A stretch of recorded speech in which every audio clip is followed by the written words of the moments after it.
So a special welcome to our Shakespeare Nation champions and participants from our Shakespeare Nation project in Blackpool and Bradford. Big shout out to you guys. Shakespeare Nation is a program of work that we partner with the regional theatres that our productions visit across the UK, working with members of the community to introduce them to theatre and to Shakespeare. And that work is supported by the Esme Fairbairn Foundation and a dear friend, Lady Poppy Anderson. During lockdown, our Shakespeare Nation champions have continued working online, and the participants at the Blackpool Grand Theatre have created their own film, which about emerging from lockdown, which if you haven't seen, get online and have a look at it. It's very moving and very funny and delightfully called Once More Unto the Beach, which you can see on our website. I think that's probably given sufficient time for everybody to join. So welcome. You may know my guest this afternoon from a huge variety of work, a series of great American plays, in fact, in the West End and elsewhere. Edward Albee's Who's Afraid of Virginia Woolf with the late lamented Diana Rigg, Long Day's Journey into Night by Eugene O'Neill with Laurie Metcalf, Arthur Miller's The Price and All My Sons with Zoe Wanamaker, and David Mamet's Oleana at the Royal Court with Leah Williams, to name but a few. You may know him from his stint on Broadway as Salieri in Amadeus by Peter Schaffer, or as Cardinal Bonelli in The Last Confession about the death of Pope John Paul I at Chichester, and indeed on tour in Australia. Or you may recognize him from his rather surprising casting as a majestically funny Lady Bracknell in The Importance of Being Earnest at the Vaudeville. On TV, you may have seen my guest in a pantheon of characters based on real people in the TV series Oppenheimer as Edward Teller, as Cardinal Wolsey, or as the press baron Robert Maxwell, or as Sigmund Freud, or as a series of fictional roles as Augustus Melmotte in The Way We Live Now, or as Verloc in my favorite, The Secret Agent. But if none of that extraordinary body of work registers, you may just have spotted him as a scrupulously natty Belgian detective. However, today we won't be talking about any of that, as fascinating as that would be. What we may touch on is his 13 years with the Royal Shakespeare Company, because today I'm talking Shakespeare with David Suchet. Hello, David. Hello. How are you? I'm very well. It's nice to be with you.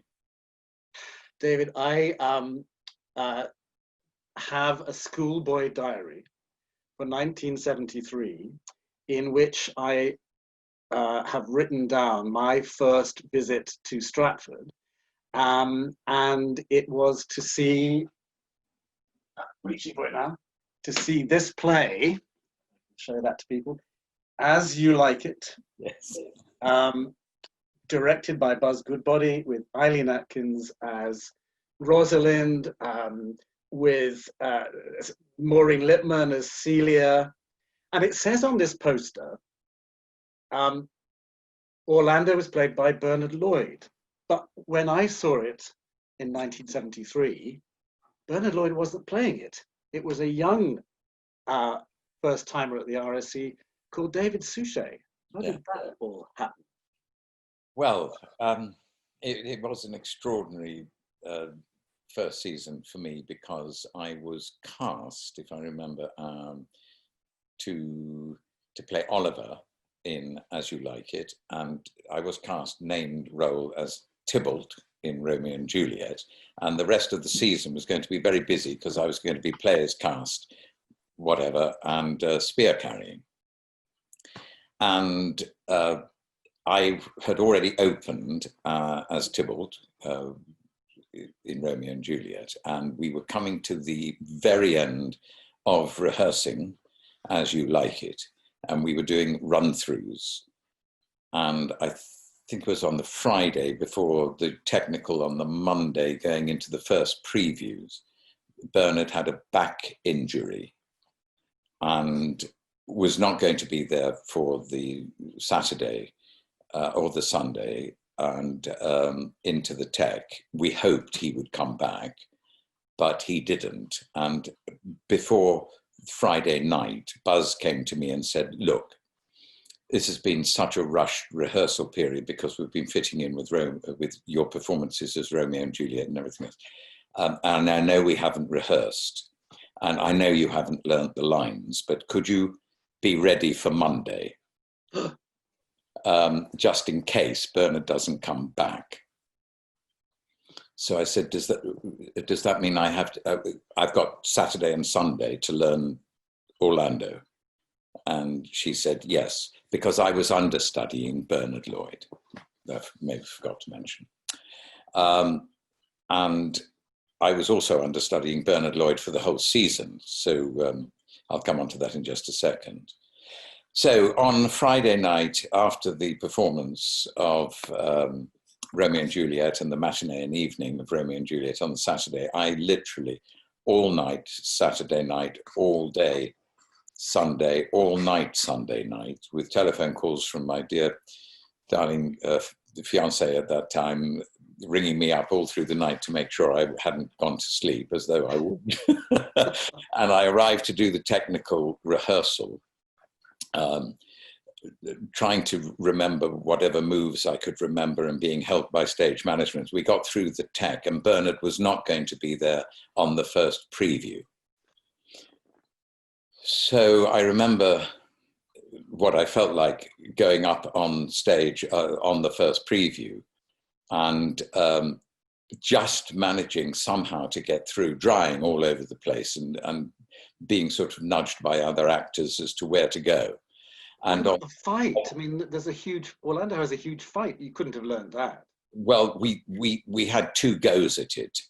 And but cutting a very long story short, on the second preview, Eileen Atkins had a sprained ankle. On the third preview, Annette Badland had a sprained ankle playing Audrey. And then came the press night, and Bernard wasn't back. And I opened to the press, and the fight, which you have just mentioned, with Brian Glover, who was a professional wrestler. Yes. I looked at him as we approached the fight to get some sort of smile and encouragement, and I looked at a mass of sweat and nerves. And we went through the fight as best as I can remember, and I do remember being thrown in a way that I had not rehearsed. And I stood up, and the stage started to go around. And cutting that long story short, I'd broken my shoulder. And this is quite early on in the performance. And in the interval, Dr. Fitchford, I remember, came into my dressing room. The stage management had told him, and he put a big veterinary needle into my shoulder, full of cortisone. And we got through that performance with Eileen Atkins, of course, playing a boy as well, and hitting me on the shoulder. I remember standing up at the Dirty Duck afterwards. We were taken for dinner, and I wanted to thank everybody, and I stood up and passed out. But the second night was going to be Romeo and Juliet, and I had to become Mercutio, having played Tybalt, and no rehearsal for that either. And I had to do that left-handed sword fight right the way through. I mean, I must have looked really ridiculous. But if you were originally playing Tybalt, if you were now Mercutio, there was an understudy on as Tybalt, so neither of you knew the fight. No, it was perhaps the longest, biggest non-fight that we've ever had, and you know, somebody dies at the end. I can't remember what happened, but it was horrific beginning. I actually went. Bernard never came back, by the way, to Orlando. I kept Orlando for the whole season. And in that one move, I went from dressing room 12 at the top of the building to 1A. And actually, I kept that room for 13 years. Well, that is an astonishing, it's both kind of very inauspicious, but maybe also a very auspicious start to your career at the RSC, because it went on an upward trajectory from there. Because I guess you must have been thinking about it now. You must have been a spear carrier in when you talked about spear carriers, in John Barton's Richard II with Ian Richardson and Richard Pascoe alternating. Well, that was really how, that was the first rehearsal period also that I will never, ever forget. The two great actors, Ian Richardson and Richard Pascoe, that were going to alternate Richard and Bolingbroke. It was extraordinary to be in the rehearsal room. They both wore suits and ties. People did wear jackets and ties in rehearsal. It was quite formal. But to watch them tackle those roles, I became an actor in 1969, so I was fairly a young actor and only played one professional Shakespeare role. But to watch this and watch the whole rehearsal process was just magic for me. I was just sitting on the edge watching, because I was literally spear carrying. Oh, I was a monk, I was a spear carrier, I was a hobby horse, I was everything. You know, you just run around changing costumes and come on as the next. But a great experience, and one that I will always remember as much as going on as the understudy for Bernard. And I guess the first time you worked with John Barton? Yes, indeed. And it was extraordinary because John didn't seem to me, as a theatre director, he seemed like almost like a professor, like a professor. And the way he conducted the rehearsals and talking about the language and the blocking of the play, he wasn't dictatorial at all. He would watch and sort of guide, but really centering on that language. And I then had the privilege, as a result of all that, to go into, with John, my first year at Stratford. Once a week we had sonnet classes. You've probably heard all of us old alumni talking of those legendary sonnet classes with John Barton, where that's where we really, really cut our teeth and found out about this phenomenal poet playwright, William Shakespeare. And John was doing those sonnet classes pretty much right up until his death a couple of years ago. So they're in the DNA of a great many actors in this country, I think. Tell me, David, when the As You Like It, of course, was directed by Buzz Goodbody. Yeah. And you worked with Buzz as the fool in Lear at TOP. That must have been the same, or the following season, or the same season.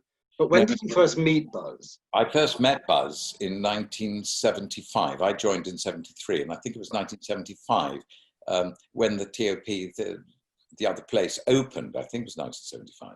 I was extraordinary because I was cast as the fool, and I remember getting there quite early, and there was somebody sweeping the floor, and I was quite nervous, I remember, at the time, and I said, "Oh, do excuse me, I'm David Suchet. I've come to play the fool."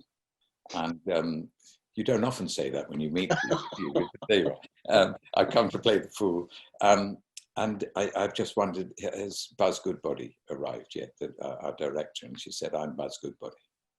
Sweeping the floor. And that was my first meeting with the wonderful, absolutely extraordinary director. And what can you put your finger on what it was that Buzz brought to a rehearsal room? Because she had such an astonishing effect in such a brief time, of course. But what can you put your finger on it? What did she have? Enormous concentration. She was very, very serious. Enormous concentration. But the one word I would say, with all great directors, is the word encouragement. You know, to literally encourage, to fill with that little prefix N, to fill with courage, because you need it. An actor, I always say when I'm talking to young actors, courage, be brave, above everything, be brave, fill yourself with courage. And directors that do that for us actually get performances that we don't even know are possible. Yeah, and that seemed as if what she was doing at TOP, she'd done the Hamlet, hadn't she? Or maybe that was the following year with Ben Kingsley as Hamlet. She was somehow redefining Shakespeare and our approach to Shakespeare. cutting. It felt to me as though it was a kind of distillation. She was cutting all the irrelevances of production and design and getting at something quintessential. Well, I think that was the magic of The Other Place. The magic of The Other Place was for all of us that had come from the rep theatres and all of us that had performed on the main stage at Stratford. We were suddenly in a studio environment. Certainly all of us, I don't think we'd ever had that before. And what she kept doing was to bring us back from declamation, from declaiming the language, bring it back, still honor the text, honor the verse, but truth above everything. And I remember she would stop and say, I'm so sorry, but I don't believe that. Very good. And the fool is a really challenging role. I mean, you had Tony Church as your Lear. Yes. What drove the relationship between you? For some Lears love their fools, and for some it's a different relationship. Well, once again, it's that truth relationship, that the whole thing about an actor playing the fool, however one plays it, is that the convention is that the fool has the license to always tell the king the truth. Yeah. And that is why kings really, not just for entertainment, but had fools. Yeah. They were the only people, and they may get hit and kicked and whatever, but they were allowed to do that. And Tony and I built a sort of paternal son relationship. It was a very special one. And I remember meeting Tony way back in Rep when he was running the Exeter Northcote Theatre, and he invited me to join that theatre. And he cast me as Petruchio and helped me in that. And when he then was instrumental in introducing me to the powers that be at Stratford, and getting me into the company. So that I think, if I remember, he chose me to play the fool with him. And so it was very much a very warm relationship. It wasn't harsh in any way. Yeah. It was. I used to plead with him because I saw him going mad, and tried to bring him back, continually to bring him back, and devastated when I couldn't. And then, of course, the fool has that extraordinary exit. Yes. And he just disappears from the play. Yeah. What kind of resolution did you come to about why he exits? I mean, other than a theory that he was doubling with Cordelia, which clearly wasn't relevant in your part. No, I would never have made that work. I think that I did the last speech, and I cannot remember the lines, of course I can't do this, but I think I did the last speech knowing that I had to leave, that I had to go. There was no more use for me.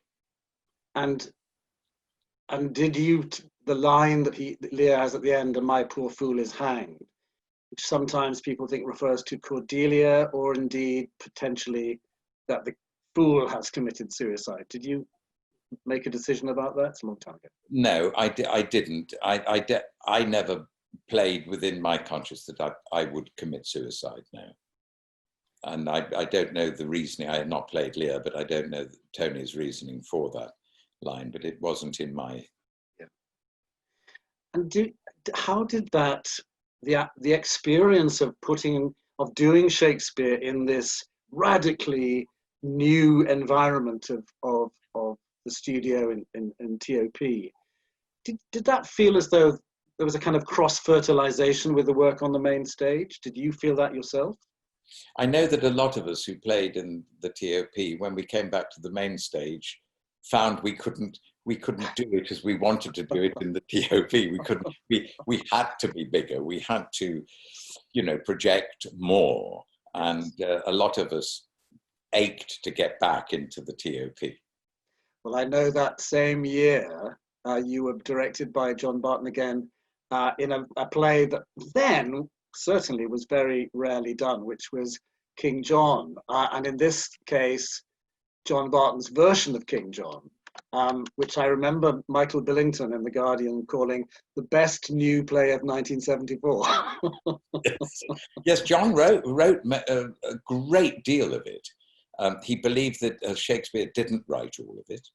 and he had the license to make it better, I think, and it was an extraordinary production. Emrys James, the late Emrys James, an actor.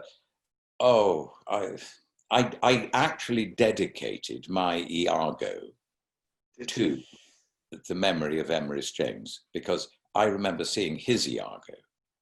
With the squeeze box? Yeah, he was the most dangerous, amusing, charming, frightening, mercurial performance I've ever seen. And he was like that as King John as well. And to give you some idea of the mercurial nature of Emrys James playing King John, and this is way outside the text, I'm playing Hubert, this great big man. He was supposed to kill the young blind, the blind, yes. We're on stage, and I think it was when he was telling me to kill, he said death, and I would say my lord, and I say a grave, and he said he shall not live. And all of a sudden, out of the blue, I'm being carried off stage by Emrys James.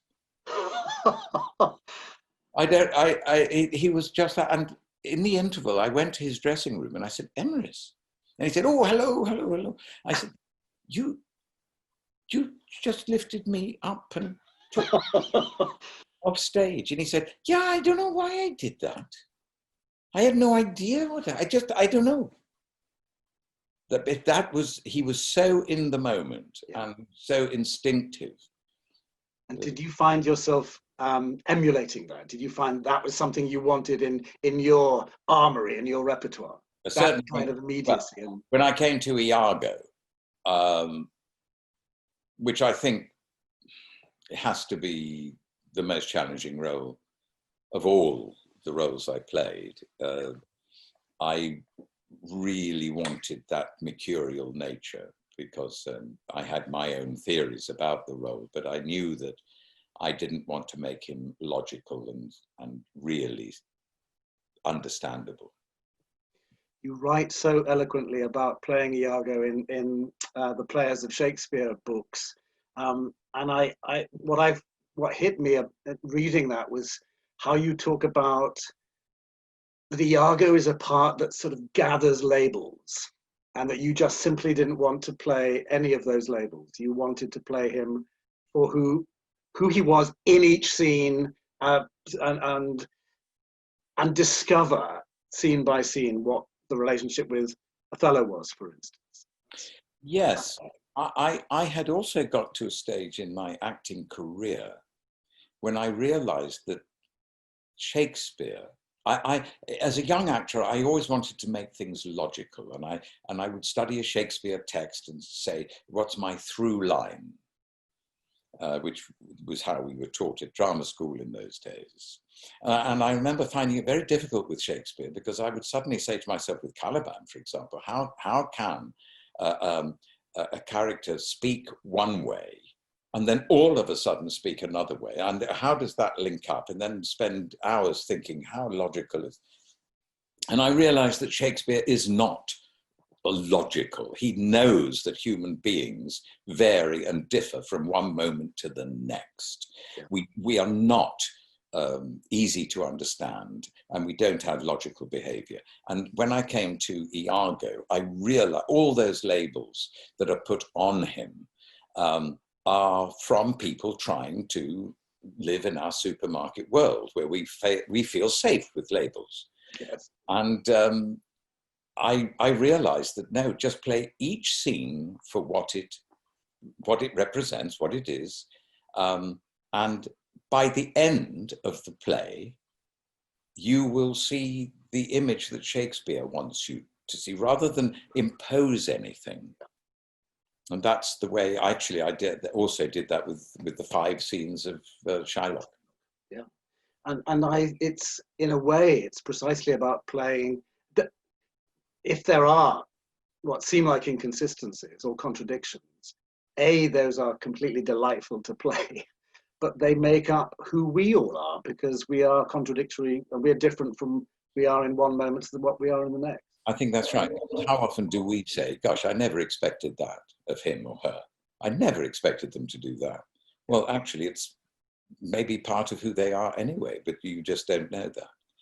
The other thing that I discovered was that I had, when I was doing Iago, was that I had the beginning of the passion to find out why my playwright put me in the play rather than what I should do.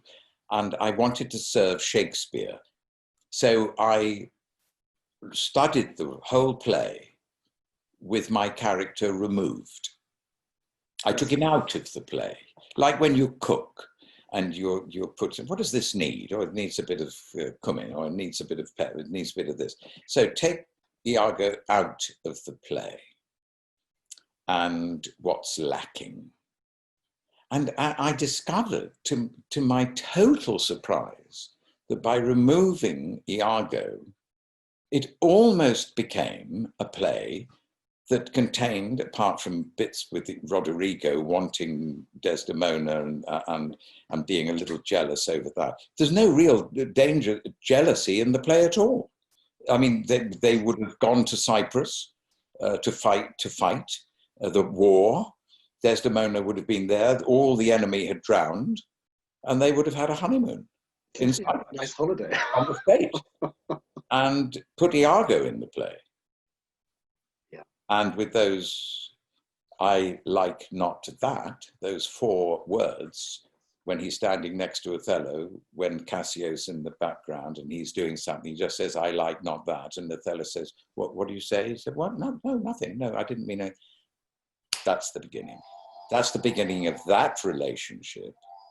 But even before that, Iago's first entrance is full of jealousy. Yeah. He is infected. He is jealousy.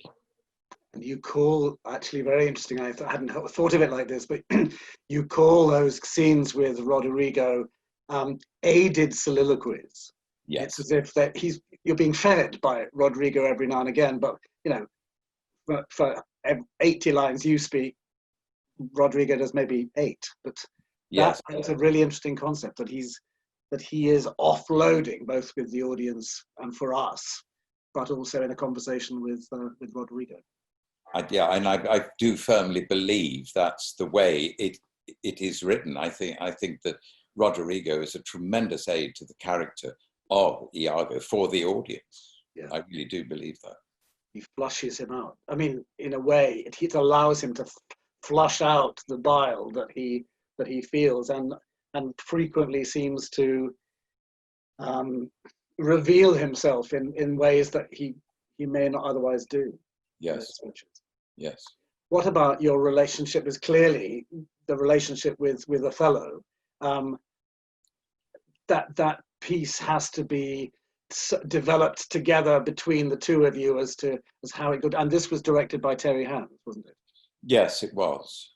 Yes. Ben and I had the most extraordinary time finding together that relationship.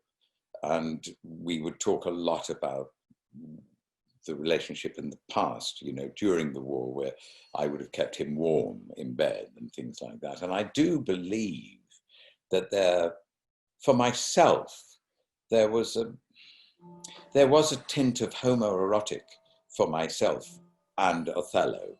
Yeah. And when Othello's blood is shed on those virginal sheets, I literally threw myself on him, having created this terrible situation, but threw myself on him with grief that he was dead. It was a very intimate, deeply intimate relationship. And when he had the epileptic fit, you cradled him. Yes, I cradled him. I loved him. I wanted to protect him. And once again, cradling the person you're destroying is an extraordinary image. It's an extraordinary feeling. And I remember saying to Terry, actually, I want to hold Ben at this moment. And Terry said, why? And I said, I really don't know, except I need to love this person. He said, go with it. Yes. Do it. Once again, illogical. But they're the most exciting moments, aren't they? Yes, And yes. then at the end, it was almost as if when Othello doesn't kill Iago, because he could, when Iago is dragged in, very easily he could have snapped his neck or whatever. It was almost as if there was a pact between you that Othello couldn't kill this man who loved him. Yes, I think that's absolutely right. And Iago knows it, Yeah, and sees it. so he's never going to speak because neither of them are ever going to acknowledge what their relationship entailed or involved or whatever.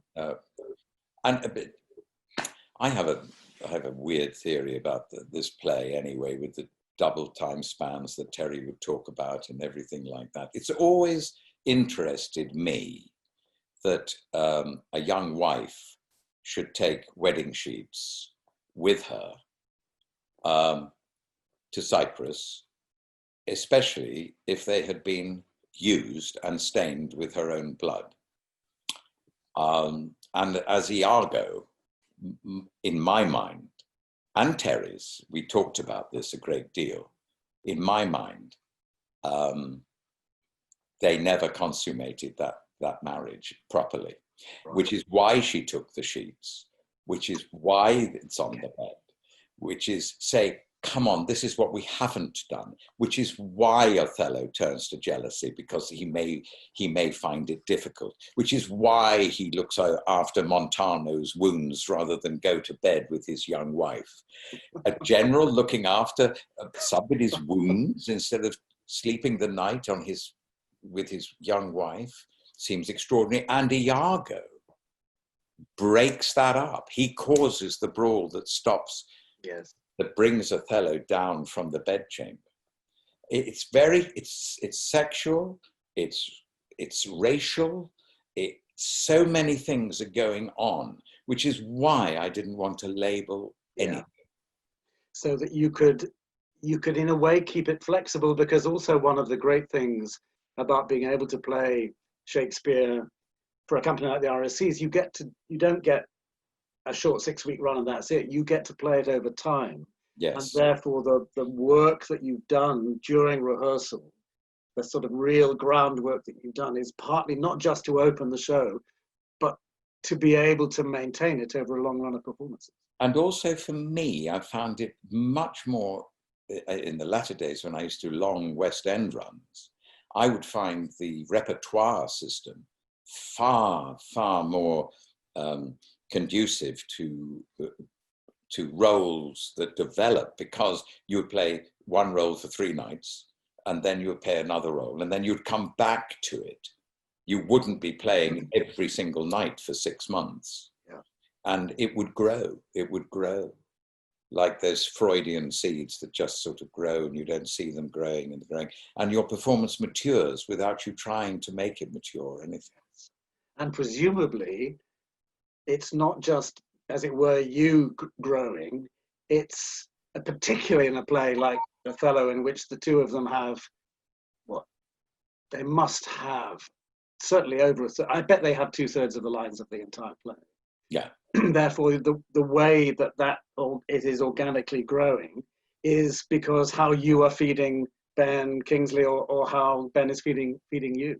Yeah, and that's another thing that I think is very important, is never to get too set, especially with Shakespeare, when you have this structure of verse, never to get too set on your own delivery, and to really, really do what Brutus asks, to lend your ear, to give good ear to with whomever you're playing. Because if you really listen well, and it's an active action to listen, it's not sitting back and hearing.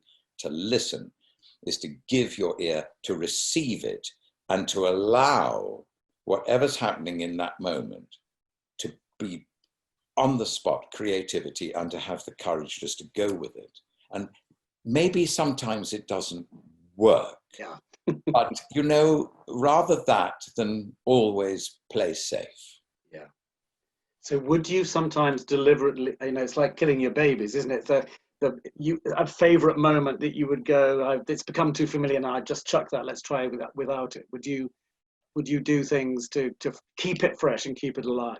I did later on. I didn't in the beginning, and it's always difficult because, as a director, actors take over roles, but they don't take over the production. And there's something that you may want to kill that the director then comes yes. into your dressing room and saying, "What are you doing?" So there are certain things that you must not do, and honor the director, the playwright, and everything else. It's not just an actor's playground, just to play around, but. There will maybe become times that you can change things that don't actually affect too many other people. That just may. I remember there was one, I was getting into a habit as Iago of just getting the handkerchief and putting it over my face and just blowing it in the air and catching it. And after a while I thought, I need to stop doing that for 3 or 4 performances. It's becoming a thing. Yeah. And so I did. It didn't affect anybody else. Yeah. But it allowed me, when I came back to it, to make it fresh. David, I'd love to also just go back to another great role that, in a way, illustrates these very points, which is the role of Shylock. And it's what's great is to be able to listen to you and Patrick Stewart with John Barton on the Playing Shakespeare series, discussing this very thing, that there's, as long as you are attentive to the text, the interpretations can be widely different. I mean, hugely different. And John himself said that it's the director's job is to kind of mine the text, reveal the syntax, whatever. It's the actor's job to interpret. That must have been a joyful experience, I'm guessing, doing Shylock. Well, it was extraordinary. I played Shylock in 1969 in the Gateway Theatre in Chester as a... You must have been 3. How was I was 23. 23. Wow. And then asked to do it in 1981. Having seen, of course, Patrick doing it with John Barton, I think it was 1978. Yes. And when John, and I thought it was a fantastic interpretation and everything else. It wasn't how I saw it in 1969, and I hadn't studied it since, but one of my big worries was when John came to me and said, I would love you to play Shylock in my new production. And I said, but convince me it's going to be really new.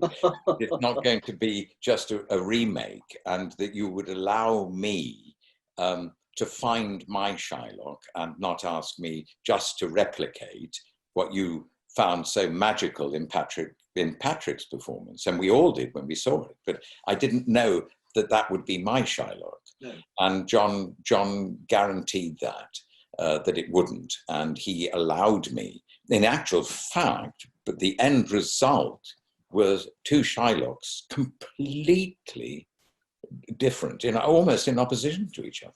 Yeah. I remember one thing that we would discuss when we were doing Playing Shakespeare, and I think this stays with me. I think if I go right the way back to this, that the big difference was that we both played outsiders, because Shylock is an outsider. And Patrick's played it as an outsider, irrespective of being a Jew. Yeah. And I played an outsider because he was a Jew. And I think that led us to our own very different and widely different interpretations. And was that partly to do with you exploring your own heritage? Because I think your father via South Africa was a Lithuanian Jewish heritage, Yes. And your mother partly Jewish heritage from Russia, is that right? Yes, it's all from Russia. It's all from Russia, Lithuania, wherever those borders happen to be at any particular time in our lives. Yes, I'm very aware in the language of the play and how people talk to Shylock, that he is an outsider, and as an outsider, and he was in the Jewish ghetto. And I remember going to Venice with Sheila, my wife, and we went to the ghetto, where they had to be in after, a certain time at night, and they were only allowed, Jews were only allowed to be moneylenders. They couldn't have a normal life. They were treated as outsiders, and they were moneylenders. And I played it very aware of the history, but I was also aware that one has the great difficulty today of playing that play, which a lot of people think we should not put on anymore, because the danger is we only look at that play in relation to the Holocaust. Yeah, it's been hijacked by the Holocaust. It has. I think it has. And if I look at the play, and I do believe Shakespeare was replying to Marlowe, the Jew of Malta. Yeah. And he writes the play, The Merchant of Venice. And you look at the two characters, one of Barabbas in The Jew of Malta and Shylock, and you realize that Shakespeare is putting humanity into the character, whereas Barabbas is just the devil personified. And you realize what Shakespeare is capable of doing and giving to Shylock, even though he has to be punished because he seeks the life of somebody else. I mean, it's horrific what he does, but it's a far more human portrayal as written by Shakespeare. I agree.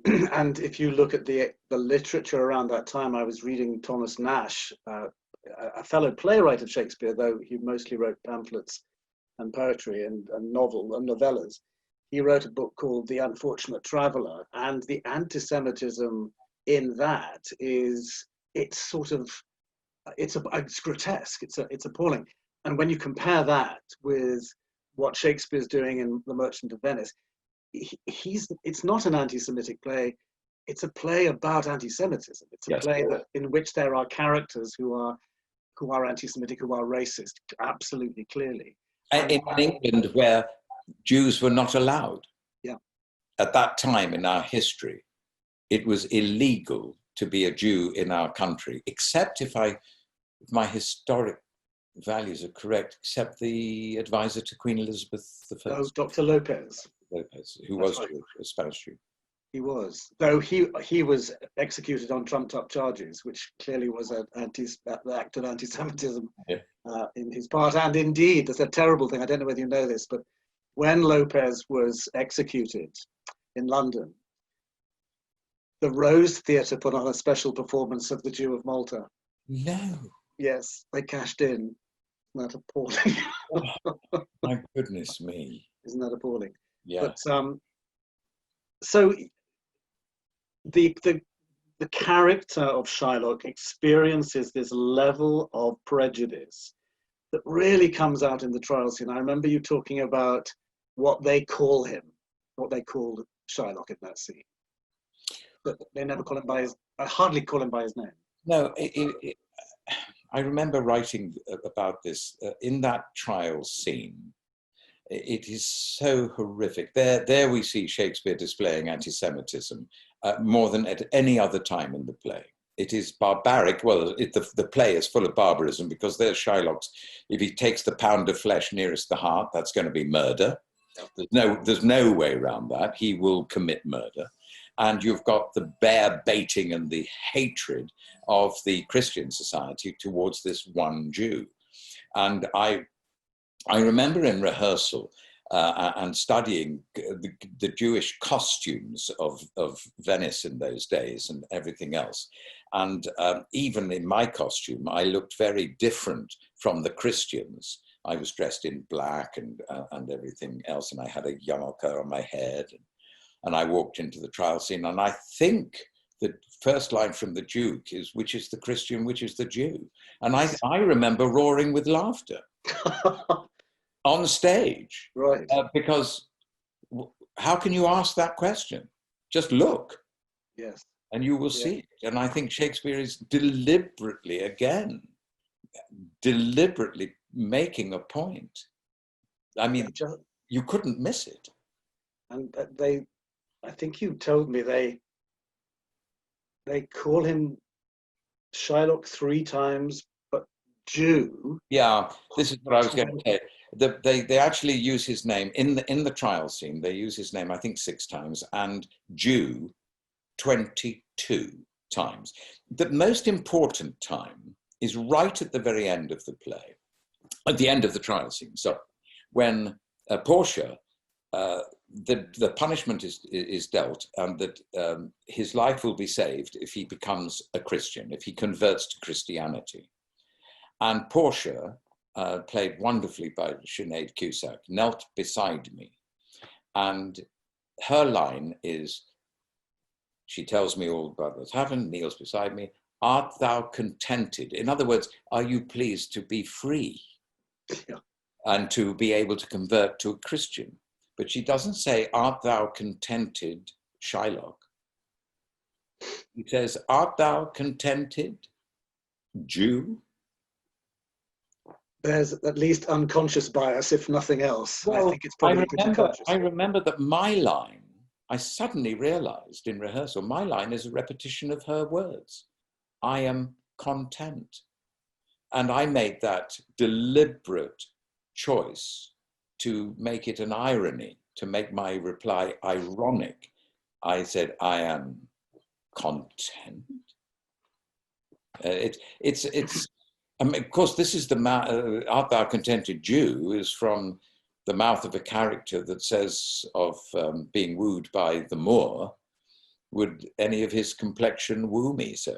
I mean, the play is full of racial hatred and bigotry and the whole thing. It's quite an extraordinary play. But it's only in relation to the Jew of Malta, I think, that you can see this play in its glory. And of course, Eric Porter famously played Barabbas in The Jew of Malta and Shylock. And I always wanted to do the trilogy, actually. I wanted to play Barabbas, Shylock, and then the Shylock in Arnold Wesker's play called The Merchant. Yes.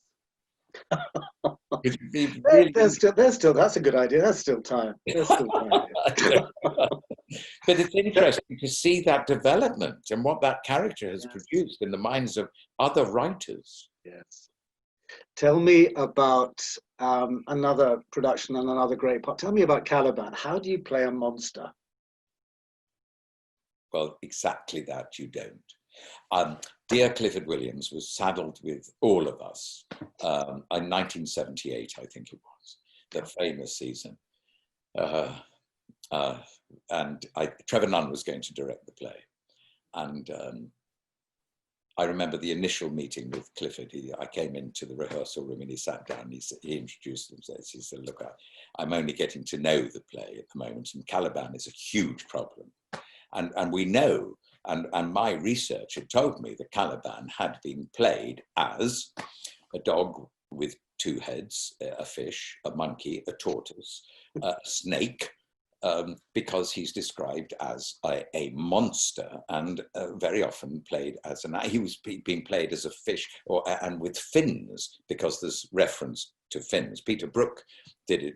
I think the actor had huge fish fins and things like this. And Clifford said, I think we can get over all this by making you an embryo.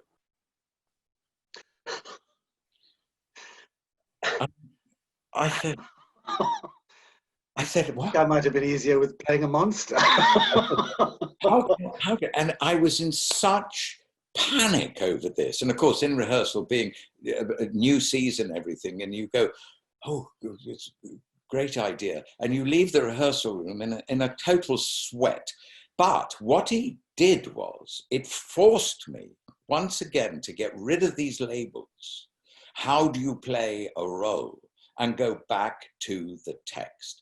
And I was studying this play at the Shakespeare Centre when a librarian came up to me and said, I hear you're playing Caliban.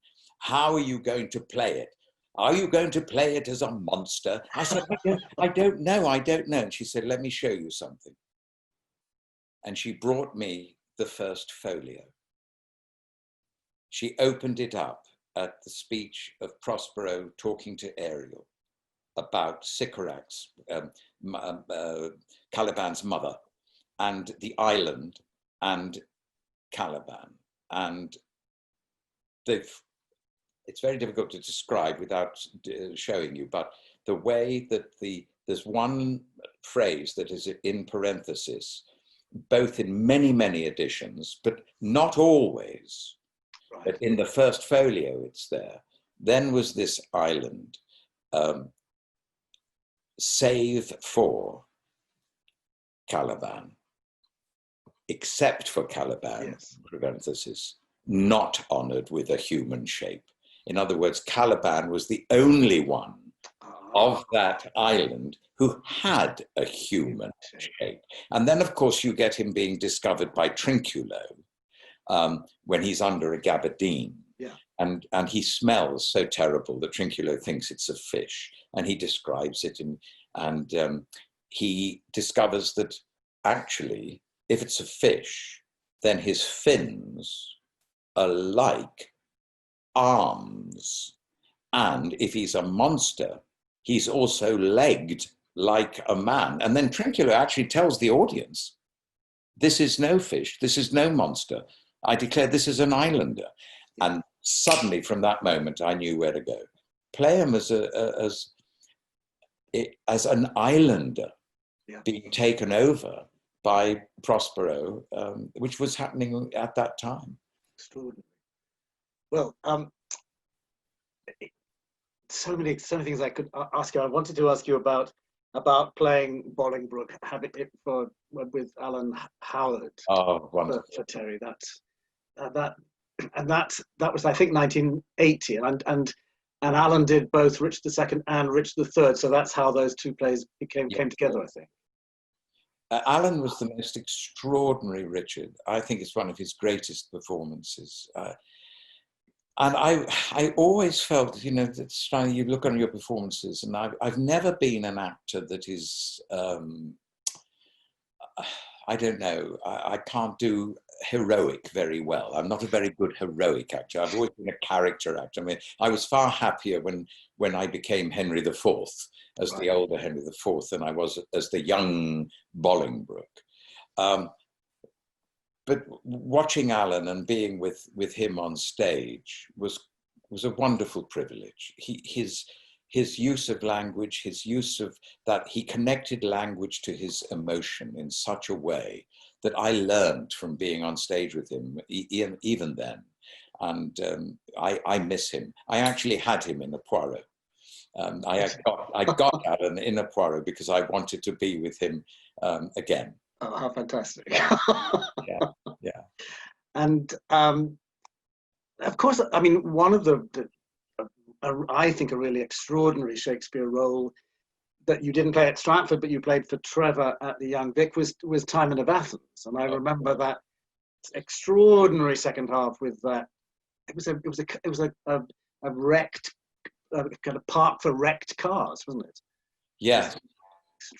John Napier did a sort of a rubbish heap of like a metal.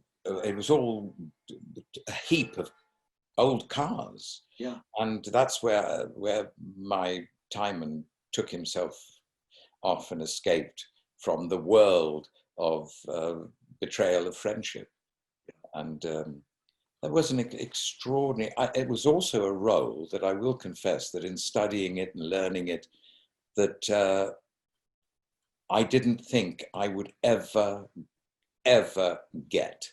And I actually only began to feel that I was onto that role in the real way, very, very, very late on, during the run-throughs and also getting onto the preview set. And that gave me a sense of reality and everything else. Extraordinary play. A lot of it, Trevor said, he doesn't think was written by Shakespeare. And after a while, at the Young Vic, there were moments where I can almost taste that language changing. It's a funny thing to describe. But in the end, I think it was one of my favorite roles that I grappled with, but ended up thinking, this is amazing. And also from Shakespeare's point of view, that betrayal of friendship. Shakespeare wrote viscerally, you know. I think he experienced anything and everything and put it into his plays. And we look at Shakespeare and we think, oh, the language, which is vital, but that language is always connected to the emotional center of any character you play. And once that is joined, then it becomes alive, because you're dealing with the greatest poet, playwright in the world. That's correct. And did you find, people think it might be co-written with Thomas Middleton, but did you find that you overplaying it then, that certain lines just didn't quite feel like Shakespeare? Some actors say, well, I can't remember that line, so it mustn't be by Shakespeare. Well, my sense of it was when the lines, and I can't remember the lines now, or it was so long ago, but when the lines started to run on too long, I thought, this isn't Shakespeare. I mean, yes, I mean, technically speaking, that he writes, you know, in the iambic pentameter, and we know that at the most there's probably 11 syllables, etc. I don't want to get too technical, but suddenly with Timon, you'll get a very long line that sort of goes on, and you think, no, I got to work at this to make it work. Yeah, well, it's a great part to have played, because of course there isn't the kind of weight of precedent. There aren't that many people who've played Timon, so there isn't that weight of precedent to worry you. I love the fact, David, that you spoke, is this right? You spoke the last lines ever spoken at the Aldwych, and the first lines ever spoken at the Barbican. Is that right? Well, absolutely correct. Yes, if I go down in history as Shakespeare at all, it'll be the last lines at the Aldwych and the first lines at the Barbican. And the last line, Henry the Fourth. Henry the Fourth. I was Henry the Fourth that saying the last lines at the Aldwych, and I'm embarrassed to tell you, but my character that said the first lines in the pantomime that we opened that theatre with, in the presence of Her Majesty the Queen, I came on stage in the pantomime as a light bulb called Mazda. Now, Mazda was a very famous make of light bulb. Yeah. And I came on bemoaning that I think my fuse had gone and I felt in the dark or something like that. But that was to Her Majesty the Queen, that was the first lines of the evening. But yeah, I do. Yes, I have that. Well, the last lines of the film. There we are. We've identified the pinnacle of your career there, David. I can't believe this, but we're pretty much out of time. I just wanted to say, David, thank you, and thank you for your continued support of the RSC, for leading our recent legacy campaign, for all the work you do. It was lovely to have you back in Shakespeare Live in the 400th anniversary moment, giving your benediction on the house. Maybe we'll still tempt you back at some point to do something. But for the moment, I have to I should say to the viewers that next week, this year's winner of the Pragnell Prize, Juliet Stevenson, will be talking Shakespeare with me. But for the moment, please join me in thanking David Suchet. Thanks, David. Thank you.